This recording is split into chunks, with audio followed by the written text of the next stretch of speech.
Hello, everyone, and welcome back to the Kings of Cold podcast. My name is Brad Gates. I will be your host. I'm the founder of Cold King Mechanical, a C-38 refrigeration contracting company here in Southern California. Today, I'm very excited to have our first guest join us on the show. He's officially a 27-year hands-on technician, but he's been around the trade his entire life. He's a generational technician. He's a senior field support engineer and adjunct trainer for Heatcraft. He was a service manager for GNR Refrigeration for 11 years. He has been around the trade in several facets of the trade for longer than many people have been alive. We're very excited to welcome him to the show today, Mr. Chris Austin. Hey, thanks, Brad. Glad to be here. Looking forward to you getting this thing off the ground. And you and we've only known each other for a few years, but telling you, man, it's starting to feel like we're best friends at times. Yeah, absolutely. Absolutely. For sure, man. I mean, honestly, my business wouldn't be even existing today if it wasn't for you answering all my bullshit questions 24 hours a day. Hey, how do I do this? What's that? Coming from the huge industrial stuff down to the light commercial and smaller kitchen stuff, man, just gave me hell when I first started. And all the knowledge and help that you've shared with me has really been invaluable. And I appreciate it so much. So thank you for that for sure. And we Oh definitely man, have I'm gotten I'm always close. glad to lend a hand, man. I remember being 18 years old, green as could be, walking in and having to call my dad on the Nextel. That's how old I am, and answering to the pager when I was on call. But yeah, having to call my dad on the Nextel, and dude, I don't know what the hell's wrong with this thing. I'm always happy to pay it forward, brother. I'm glad to see you're succeeding. Thank you, brother. I appreciate that. And I've been having fun doing it and learning. And I think learning is one of the important parts about the trade. And you'll never stop learning in this trade, as you know, which is you were a trainer previously at a technical school.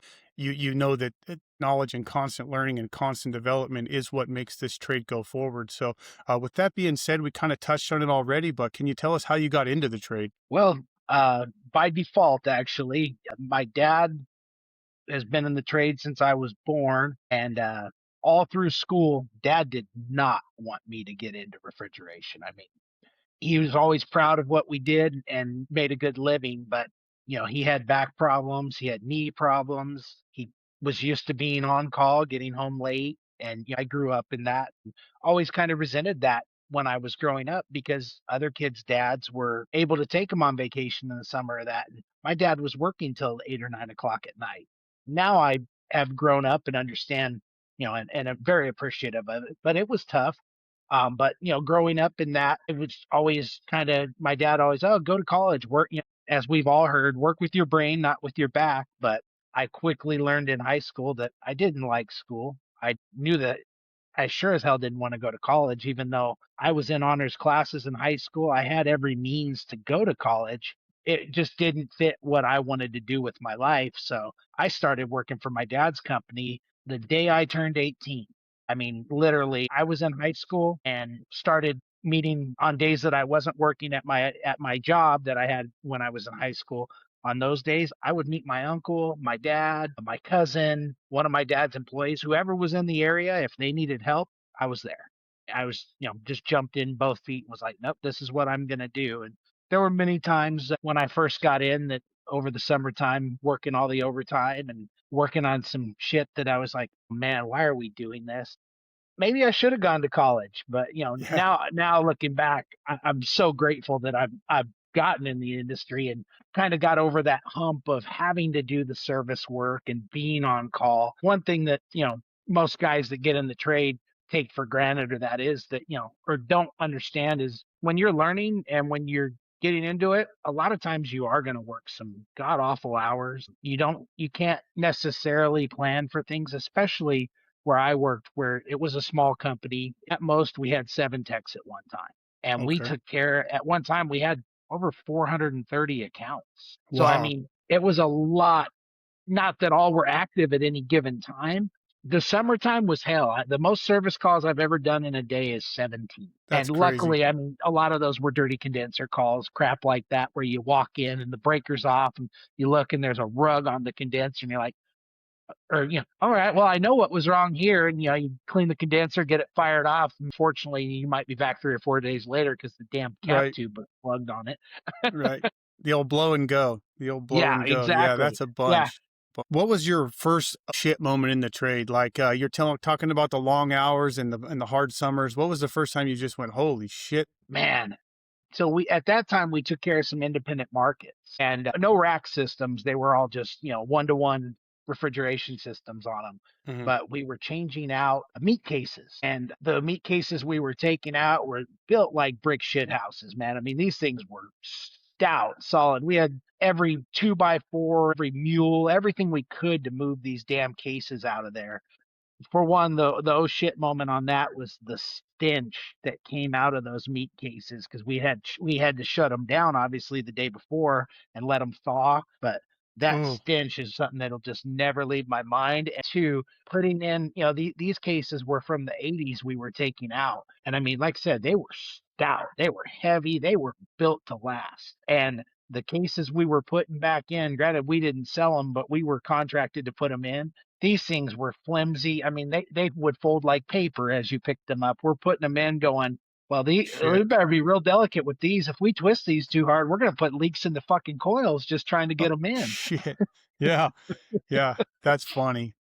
So, I mean, that's probably the most memorable. And that was especially a job I remember because it was myself, my dad, my uncle, my cousin, one of our good friends, Floyd, that worked for us, and my brother, Dave, were all on this job site together working on that. So, but it definitely, I know that now from doing restaurant refrigeration, the smell of an evaporator coil, that once you get that on your hands, it's like you'll smell it for days. You can wash your hands, it doesn't matter. But multiply that times like a million from these meat cases. I mean, it was Gross. god awful. We moved the cases out to the parking lot that night, and the next day, I mean, every stray cat for 10 miles was in that parking lot.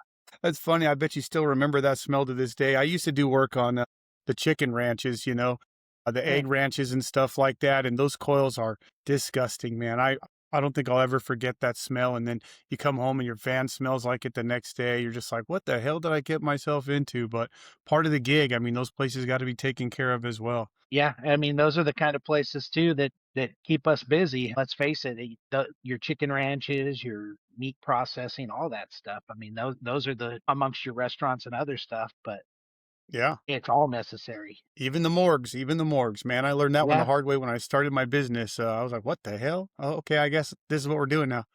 Well, Heatcraft supplies a hell of a lot of our Pro 3 unit to different mortuary suppliers. So Okay.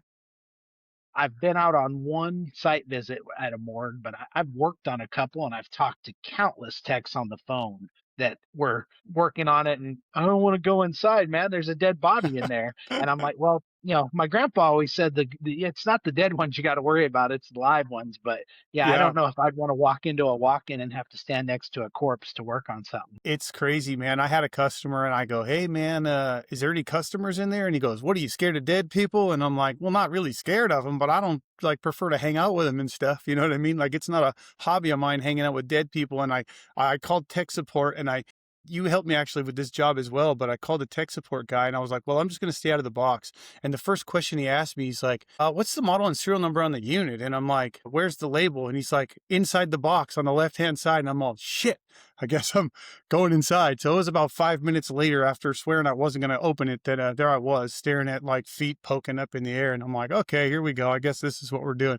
But I got over it pretty quick, and now I take care of my morgue customers and just be happy with it, because their business is just as important as anyone else's. So I just truck through it and deal with it, and it is what it is. Like your grandpa was right about that. It ain't the dead ones; it's the alive ones that are the problem for sure. Yeah, probably some of the worst. And you have learned this over your last few years of restaurant cooks lines. As far as, you asked earlier about oh shit moments, maybe not just the nightmare of having to crawl into a freaking drawer space and trying to get two arms, up above your head. And God forbid you got to change a TXV or something in a little Russell TT coil or, bone VA coil where there's barely room to fit everything in there, and you're trying to get yourself into a box that you weren't meant to fit in.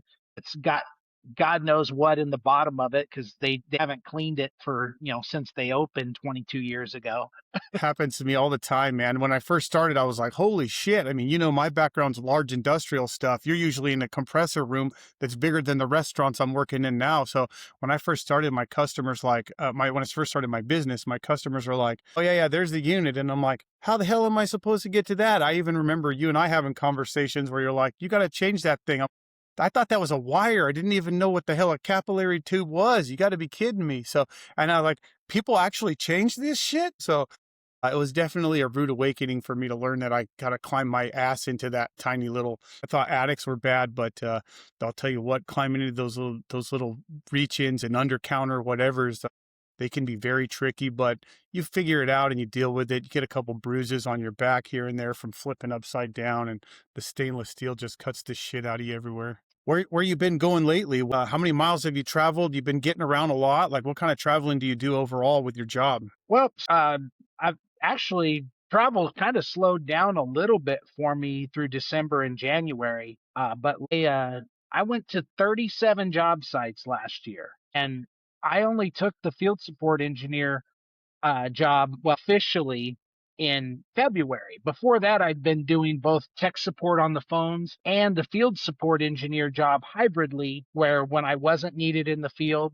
I would be home. And my primary job was to be on the tech support line for Heatcraft. But as they got busier and busier, it seemed like I was traveling still every other week, sometimes 3-4 weeks at a time. But this last year, I officially took the position of field support engineer. So from February until about November, I went to 37 different job sites or traveled, and most of those included flying, which, being based in Southern California, luckily I'm only about 6 miles from the airport, but Nice. there's not a lot of direct flights that Delta, who I usually travel with, flies out of Ontario. So for every trip, it's usually about 4 flights, one to Atlanta or Salt Lake City, and then wherever I may be going. And most of my travel was from the Midwest to the Eastern Seaboard. It seems like that side of the country right now is buying more large manufacturing equipment, hacks, things of that sort, where I've been going out to do startup assists and stuff like that. That's primarily what my job is, you know, anymore. I kind of call myself a consultant. Hmm. I go out to the job site. I'm supposed to just be there to help the contractor with any questions they may have, making sure that equipment's commissioned properly, charged properly. Be shocked how many people don't know how to properly charge a refrigeration system, or they think well enough is enough for that. And as things get tighter and tighter and energy efficiency becomes more and more, we're finding that even receiver tank systems are becoming much more critically charged than we ever thought they'd be. Primarily, I'm supposed to be a consultant when I travel. I've got too much history in the field. I mean, to be honest with you, almost always I take my tools with me. Hmm. And if a wrench has got to be turned, if I can get in there and help, I'm going to be in there helping. It's not in me to just sit back and let someone else do the work. There are times where that's required, especially if I'm there maybe in a training capacity where, Hmm. the contractor may not be well versed on what they're starting up. So at that point, it's kind of a dynamic where you have to get a feel for who you're dealing with. And okay, yeah, these guys, they know their shit. I'm just here to sign off and give them the specifics of what we're doing. Then there's some guys where it's like, oh, this guy's 2 years in the trade. No, he's a good tech, but he's still green. Okay, now I'm going to take him under my wing while I'm here, let him do the work. I'll let him make his mistakes. Not going to let him make major mistakes, but let him turn Right. that valve stem the wrong way when he's opening up a service valve. Yeah, watch him turn it all the way in and then go, why isn't my suction pressure rise?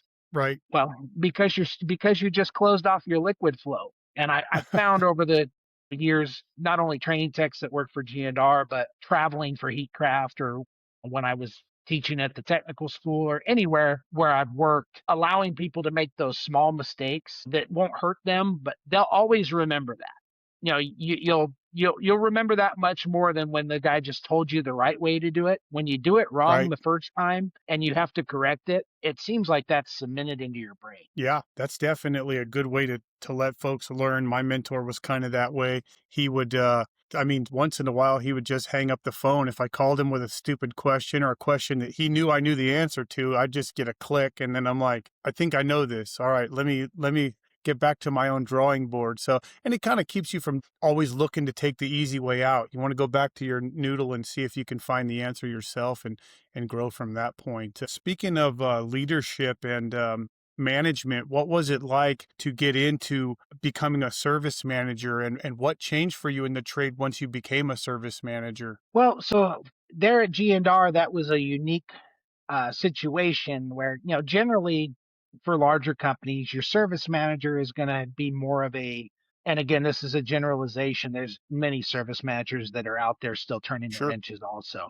Um, I was a working service manager. I started my day every day at, whatever time. If we started at 8, usually by 7:30, I was ready to go, knew what calls needed to be handled from the day before, and either my techs knew where they needed to be or they would call me at 8 o'clock. Hey, where am I going this morning? And, I would spread that. Never was I just in the office and dispatching. I was out turning the wrenches as these were coming. In the end, there, as the economy changed and my dad and I really kind of knew we weren't going to keep G&R when he retired, we let it just become him and myself. And then every single service call came to me. Um, 24/7, unless, and obviously when my dad was on call, the calls would go to him overnight, but during normal working hours they'd come to me. So I was not only on the job site wrenching, I was handling, every service call that came in. I'd get my phone out and we had an app we used in the phone that we'd put their name, phone number, the problem they had, and my dad and I shared that app so we could see it with each other, so we kind of knew what needed to be done. And if he was working on something that maybe wasn't as critical, maybe a maintenance needed to be done, and then we had a walk-in call come in, well, he knew where I was, I knew where he was. He might be, hey, I'm working on this maintenance, this can wait till tomorrow. I see that Joe Blows has a walk-in down, you need Yeah, me to get over there to it? But it was interesting to do it, to transition from just being a tech. And at one point, we still had 5 guys when I was service managing. And there's a lot of personalities you got to manage at that point. for sure. And not only that, when something doesn't get done, then your ass is you're on the shit list. If you forget, if you told someone you're going to be there Tuesday at 9 a.m. and you forget to send someone, they're not calling that tech that you forgot to send. They're calling you and going, hey, you were supposed to be here. So it was stressful, being that we did mainly restaurant refrigeration. There was a lot of after hours calls. And that was why when my dad was deciding to retire, that at that time I was more than welcome to keep G&R. But at the time I'd grown up in it. I was burned out. I'd been on call every other week for the last 11 years. So Wow. at that point I was just like, no, you know what? Let's just let this business go. We had a successful 31 years. Wow. And a lot of friends and family made a very good living, including myself, my parents, my aunts, my uncle, my cousin, my best friend. I multiple that are still friends have worked for G&R and were very successful due to it. In fact, every single one of them, to my knowledge, is still in the HVAC field. I've got a friend that lives in Missouri that I went to high school with, that we trained straight out of high school, that now he does HVAC in St. Louis area. My brother, when things got tight, we had to lay him off, and he worked in LA doing refrigeration, and then he was a service manager for a company out of Norco before he passed away.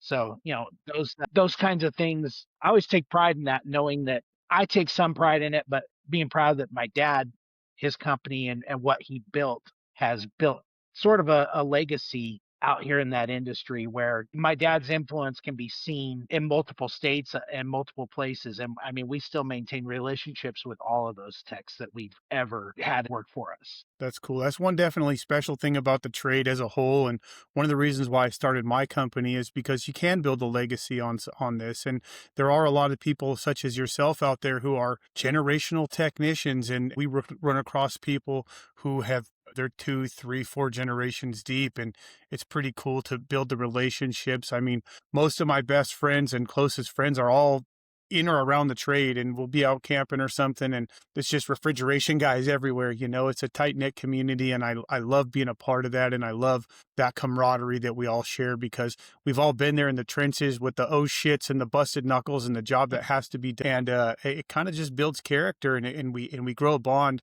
You could meet a stranger somewhere, and you talk to him, and you realize he's in the trade or alongside the trade somewhere, and it's just kind of an instant connection. It's pretty cool to have for sure. I always laugh or relate it to the HVAC refrigeration industry is kind of an extension on plumbing, electrical. So even when you're out and about, might be sitting at a bar somewhere and an electrician walks in at the end of the day and it's like, Hmm. I I've wired shit up. Yeah, he starts telling you about your day and it's like I can relate to that. Or a plumber walks in and starts talking about some god awful piping job he had to do and it's like, yeah, I've had to pipe some crap refrigeration jobs in. So, Yeah. it's amazing how much the trades intertwine through that. I mean, when I worked there in Missouri for, a couple years, my job there was maintenance tech, but I mean, I did everything there. I mean, we did the plumbing, we did the electrical, we did the chemical balance on the boiler tanks. I worked on high pressure boilers with zero official training. I'm out there working on, high pressure 200 horsepower high pressure boilers that are as big as my house. Going, yeah, yeah, please don't explode. Please don't. I hope that pressure relief valve works because I don't know if this thing's going to shut off. Yeah, that's how it was doing ammonia for all those years that I was doing it. You're just like, please don't die, and hopefully those valves are holding. And I would also don't mind if we don't have a little earthquake today and shake this shit loose. So just try to keep me alive here for sure. In your opinion, what makes a technician unstoppable? What makes a technician just like run through the wall, top of the line? Willingness to learn. I Mm. can't state that enough. From having trained techs that work for G&R, having taught at a technical school, having been on the phones for Heatcraft doing technical support for the first 3.5 years I was here. You'd be surprised how many technicians either don't want to or don't have the ability to learn. And I hate to say they don't have the ability because I think everybody has the ability, while some may have more than others. The idea that, you talk to some old timers that have been in the field for 25, 30 years and they think they know it all. And it's like, I've been in the field my whole life, been doing this officially for 27 years. And I'll tell you right now, I don't know shit. I mean, I know a lot, but for example, today I was on a Teams call with one of my coworkers. The manufacturer has upgraded their motor as manufacturers do. Well, the wiring's different. I mean, and Rick is in his 60s, been in the field for years. I'm in my 40s, been in the field, and him and I are having a Teams call. We're looking at wiring diagrams together, and I'm literally scratching my head, and I can hear him in the background scratching his, and I'm going, I don't know what to do here. I don't know how to make this old motor interface with these new motors, and we take that for granted. You start to get complacent. You start to, oh, I know exactly how that works. Don't worry, manufacturers are we're going to change something on you, or the technology is going to advance, and the day you think you know everything, you are going to get slapped in the face and real quickly learn that you don't know half what you think you do. Yeah, that's for sure. It happens all the time. I still feel like I don't know shit, and I've been doing this about 20 years myself. And it's like this trade will constantly keep you humbled and constantly make you learn new things, whether you like it or not. And I just happen to be in a position where I like to learn new things and see how things work and figure stuff out. I mean, I know some of the questions I ask you, especially when I started my business, you're like, what the hell? I'm sure you're like, this guy should fucking know this by now, but it's a completely different animal than the industrial stuff. And there's so many facets of the trade as well that just because you're an industrial guy doesn't mean you know what an undercounter a cooler is supposed to do or how the hell an ice machine works. Well, yeah, and I've definitely found that over my years of because G&R, we worked on everything. We did fryers, ovens, steamers, air conditioning, exhaust fans, swamp coolers, undercounter refrigeration, ice machines. If one of our clients had a piece of equipment in their restaurant, if we could work on it, we did. As long as there wasn't some reason we couldn't, work on it for regulation purposes or that. I mean, I've changed toilet seats for places because I was there working and they're, hey, we need someone to do this. I'm like, if you're willing to pay my hourly rate to slap a toilet seat on, sure, I'll do it. Let me go get my wrench. Yeah, Yeah. let me go get a screwdriver and a wrench here and I'll take care of that for you. Yeah. To get back to your question there, what makes a tech unstoppable? A willingness to learn, and you've got to. I think to be successful in this trade, you've got to come in with some mechanical ability. Hmm. That was one thing I did note when I worked at the technical school I trained at. There's a lot of money to be made in this industry, and it's advertised that way. Some people that want to get in the trade that maybe haven't been honest with themselves on what their technical ability is, and let's face it, everybody in this world has a different. There's people that are book smart. There's people that are industry smart. There's people that work with their hands. There's people that can't change a light bulb, and people need to be honest with themselves. To be an unstoppable tech, an innate mechanical ability to understand how things work and be able to relate something that maybe you don't understand to something you do understand. I mean, I see that all the time where, you talk about how a compressor works. And so many of the techs I was training, they knew about cars. They know how a combustion engine works. Well, Hmm. a compressor and a combustion engine don't work that much differently. Right. The same principles are happening inside of it. That was an easy way for me to relate and have them understand what their compressor was doing, was going, just think of your compressor as a engine that's being driven by an electric motor. You're still sucking in gas, you're still pushing it up and compressing it. Those things are happening. You're just not relying on fuel and a spark to keep it running. You're using an electric motor to do that. And it's amazing how that would click for some guys. I go, shit, now I get it.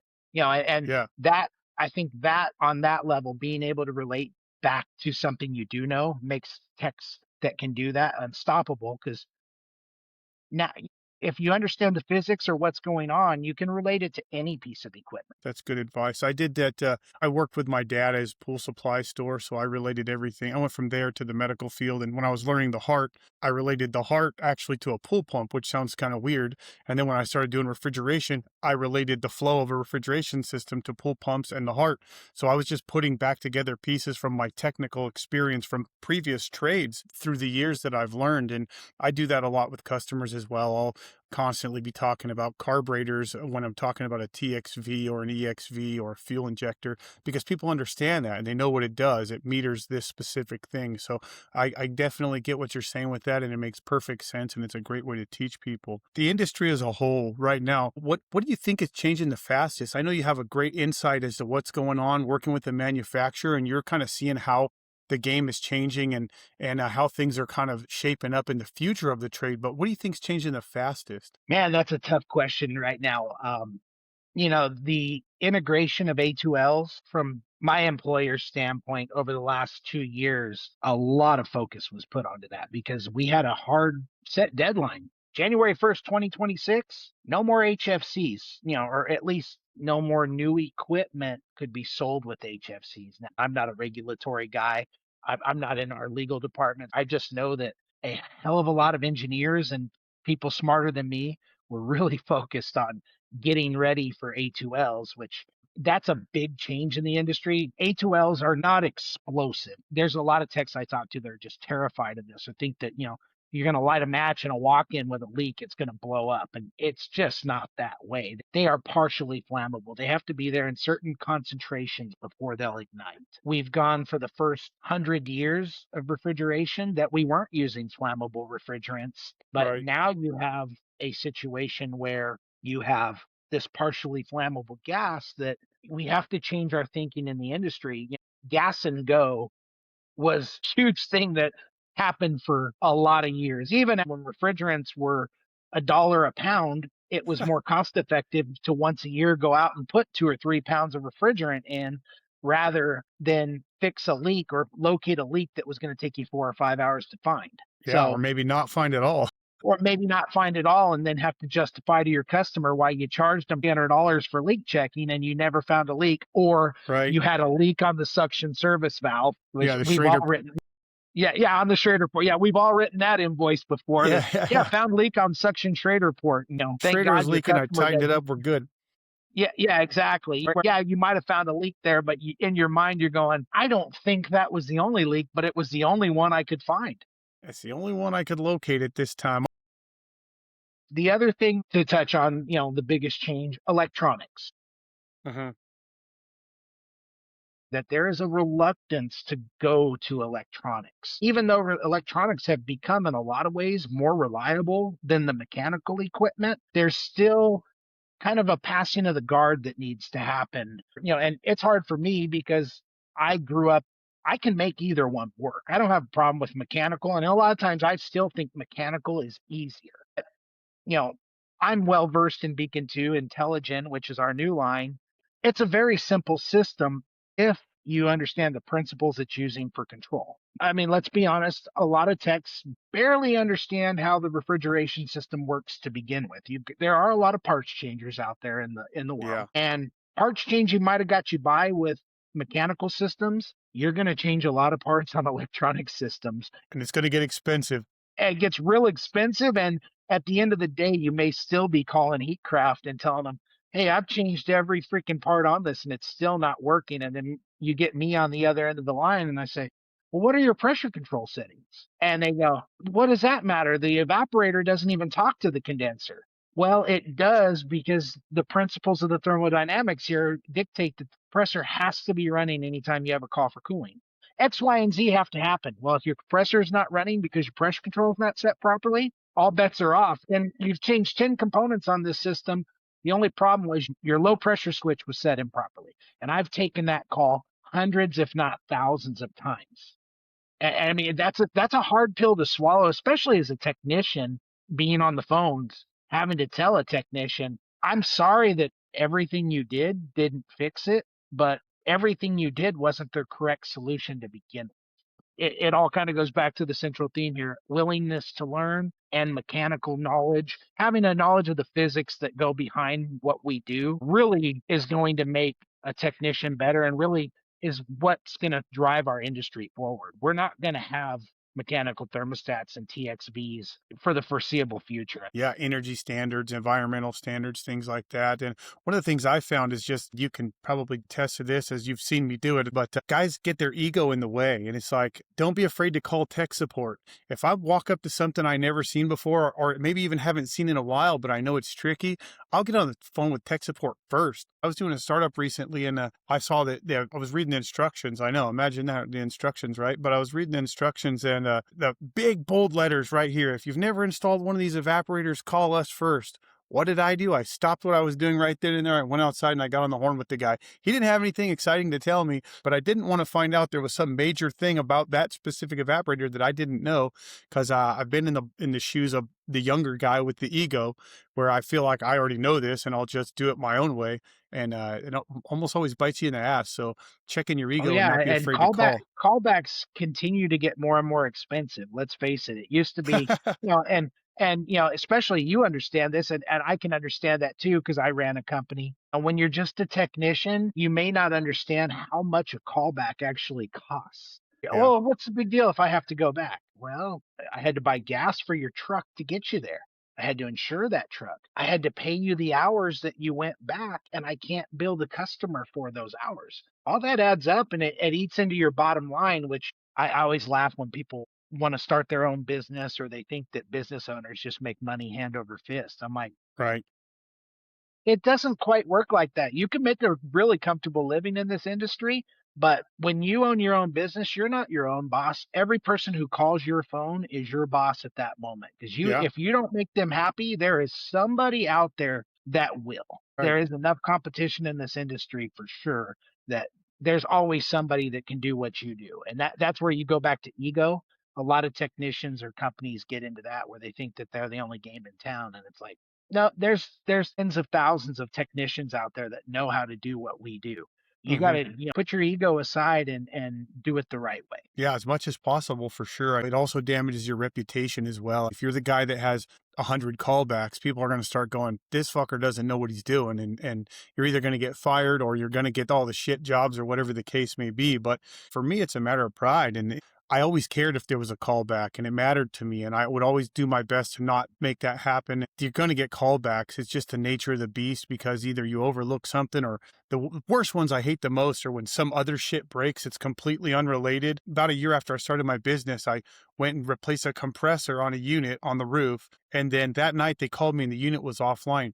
There was a fucking leak in the evaporator that never happened before. The thing lost its charge and it was just a terrible timing, a fluke, if you will. And I was just like, you got to be shitting me, and those are the worst ones that are some unrelated issue pops up out of the blue. Well, and it's hard when you're the technician because you understand that those are two completely unrelated things that you couldn't foresee. You've never been to this job site. You've never had to add gas to this system. Now you're changing a compressor, you get it charged, and now everything, it held a vacuum, everything worked right. And then lo and behold, you're there that night and it's like, well, okay, maybe it did have a leak, but I had no way to know that. Where your end user, your customer, they don't know refrigeration that well. All they know is that you already charged them for this, and here you are back again. And You now you're touched it. telling, you already put $1,000 compressor, and now you're telling me I need $1,000 evaporator. It sounds like you're just trying to get money out of me. Well, yeah, Yep. that's kind of the idea of business, is to make money, but also the idea of business is to not screw over your customer, or they won't be your customer for long. 100%. Reputation is everything. And it's one of the things I base all my decisions on with my business. And I went back over there. I found the leak. I fixed the leak and I got them back and running at no charge to them, obviously. But I got to eat that, even though it's completely nothing to do with me. They don't know that. I didn't even question it. I just did. I went over there, pressurized it, found the leak, fixed the leak. And you're right. I pressurized the system. It held pressure for 2 hours while we were out getting parts and stuff, got everything dialed in, pulled a perfect vacuum. Everything was legit. And then they called me later that evening and I was like, what could possibly be wrong? My mind was blown when I showed up and it was low on refrigerant. What the hell's going on here? So I started checking my welds and everything. I didn't find the evaporator leak for hours because it was the last thing I was thinking of, but it's just the way it goes. Yeah, those are the kinds of things that, you just can't anticipate. And it just kicks you in the ass where you're like, I Literally. did it. And then you'll have the job where you might not do everything by the book or do it all right. And the damn thing runs for 10 years and you're going, I didn't even Yeah. pull a vacuum on the damn Yeah. thing. I blew through it. And and that thing's still running like a champ. And you do one job where you pull a 500 micron vacuum and it holds for a day, and you charge it Yeah. by the factory spec, and you set the superheat, everything, and 6 months later you're back changing a compressor, going, I did everything completely as I was supposed to. And Yeah. here I am, and my customer's looking at me and going, you just worked on this thing. Well, I didn't just work on this. It was 6 months ago, and I've probably Right. seen 500 other jobs since then. But yeah, from a customer standpoint, to them, that's the only piece of equipment that they're familiar with. So they understand that I just had you fix this, and here you are again. This is how Yeah. much is this going to cost me? Yep. That used to be my least favorite thing to hear someone say when I'd come walking through the door. And there was one guy, a client we had in Riverside, always he'd call with something broken, go down there, I'd walk in, and first thing oh, it's Chris. I wonder how much this is going to cost me today. And, I got to know him pretty well. I'd be, well, just under $1 million. I know you're good Yeah. for just under $1 million, $1 and million you bucks. build that rapport with people. But that drove me nuts when I first started in the industry, Yeah. because I was like, oh, this guy already thinks that I suck, or already thinks I'm out to screw him. And I'm like, I'm just here to fix your shit. I didn't call you to ask to fix your shit. You called me to fix it. I found that too. And some of my customers, the most difficult ones sometimes become the most fun ones or the ones you build the relationships with up the most because you have to get creative ways to build that rapport with them and build that friendship. And you kind of see on their level and they see your level after you build that rapport. So some of the customers that I had initially, they'll really bust my balls or give me shit, or you lay in bed at night the night before going, fuck, I don't want to go see that guy because he's going to whatever, and those ones end up becoming some of your favorite customers after a while. So it's pretty cool. And that's another thing I actually really love and enjoy about the trade is building those relationships. And I guess just in life in general, the tougher the relationship is to build, the more meaningful it becomes once it's built. So that's funny that you mentioned that. Back to changing in the trade, we talked about what's changing the fastest. What changes do you see in the trade coming up right now overall that excite you the most? Anything out there that really just gets you pumped to think about? CO2, not a Okay. new concept, obviously, but given the new regulations with A2Ls, the banning of HFCs now, CO2 is just a unique monster. And I mean, it's so cool when you see one that works flawlessly. I mean, but my first experience with CO2 was at Heatcraft's training lab, and I was there when I first got hired. I was there just doing my onboarding, and my manager at the time, Mike Gerald, took me out to our lab, and we had a CO2 test station there with CO2 equipment, evaporator, the whole 9 yards, and it was sitting idle. He turned it on, and I was sitting next to the discharge pressure gauge, and I'll never forget it because it was sitting at rest at over 500 psi. Yeah, this is Damn, broken. yeah, that damn compressor kicked on, and I was standing right next to that high side gauge, and I watched it creep up to about 1300. I kind of did this number. I took a couple steps back, and he Yeah, just I gotta starts go. laughing, and he goes, I have not brought a single technician that knows refrigeration out here to show them that where I started this up, and they didn't have the same response if they've never seen it. Because anything else you ever worked on, if you saw your high side gauge start creeping up to, well, for one, if it started creeping up above about 425, your pressure relief valves were going to pop. Even for 410 at, say 650, transcritical CO2, I think, is going to be the future in this industry. I don't see them ever being able to regulate that we can't use CO2 since it is naturally occurring. And that's kind of the logic of why manufacturers are going to CO2 or NH3 ammonia. Ammonia is naturally occurring and it's super efficient. Just people are terrified of it because Just kills people if it gets it out, kills people unfortunately. very quickly if you have a large leak, which CO2 is not, I would say, any less dangerous because it displaces oxygen very quickly. And you add in the extremely high pressure. I mean, it's nothing to see a discharge at 1400 psi on CO2. CO2 is very, as you go transcritical, it's very controls heavy. A lot of things have to occur. You've got to regulate that pressure into what your flash tank, which traditionally we would call a receiver tank. Now you have this flash tank where you hold pressure back into your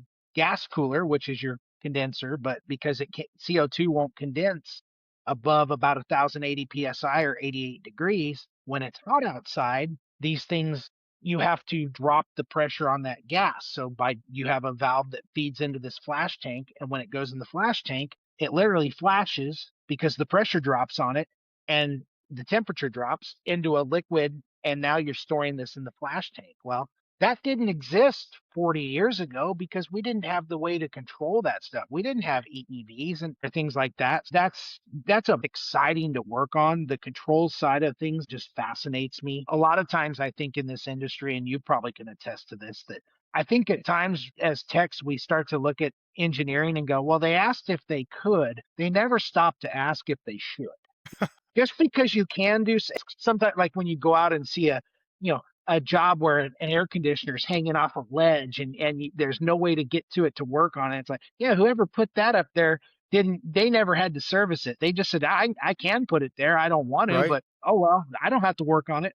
right. CO2, I think, is going to be on those ends where um, it's exciting and it's super efficient, especially when you're not transcritical. Line sizes are smaller. Granted, you do need different copper. You have to use the type K copper. It does have some steel in it so that it can withhold the higher pressures that it runs. But it's exciting.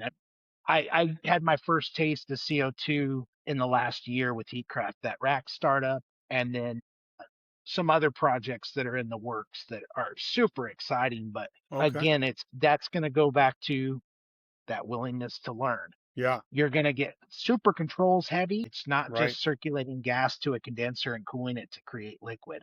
You've got multiple valves. You've got to have staging. You've got to have pressure relief valves.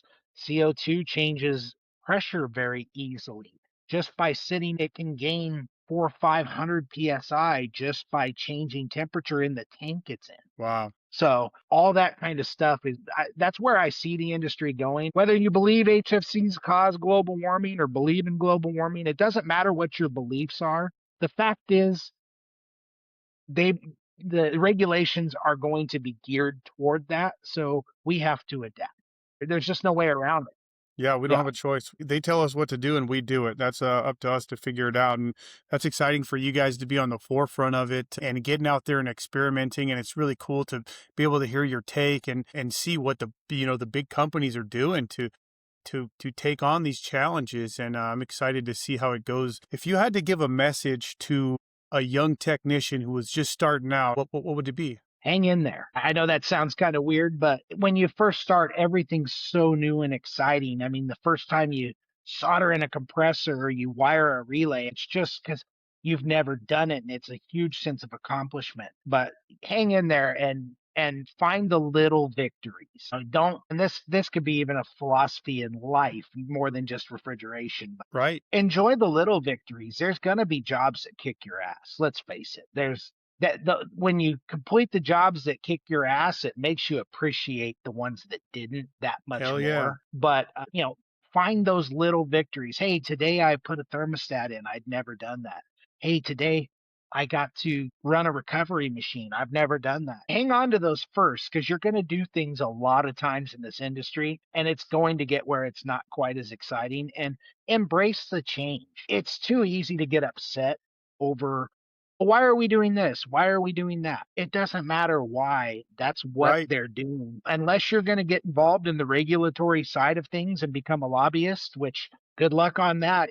My daddy wasn't rich. I don't have enough clout to go to Washington and change any Right. of these policies. Yeah, I'm good on all So that shit. so bitching about it ain't going to change a freaking thing. Rather than Amen. that, embrace it, learn it, and be good at it. Take pride in your work and never let good enough be enough. And that's something that I've seen you do, Brad. And I mean, we chat weekly. You'll send me what you're working on, and I can still, even through your text, see that you still have that passion and that you still are getting better at it. And I met you when I worked at Amazon, and you were the industrial guy there, and Yeah. you were starting your own, and I just on a whim told you, hey, if you ever need any help, I'm more than willing to help you. I didn't know if you'd reach out to me or not, but I'm glad you do, and you've embraced the change, and that's why I see you being successful, and also that's why more technicians out there need to have that enthusiasm. If you don't know how something works, ask. If you still don't understand, if you want to know how a compressor works, cut it apart. Cut an Yeah. EV apart. If you got Yeah. one that won't close off, Yep. cut the damn thing apart and Yeah. see how it works inside. Sometimes that's the only way you can learn why something stopped working, is to look at how it was supposed to work. And that's, never lose that wonderment. Be like a child in the industry all the time.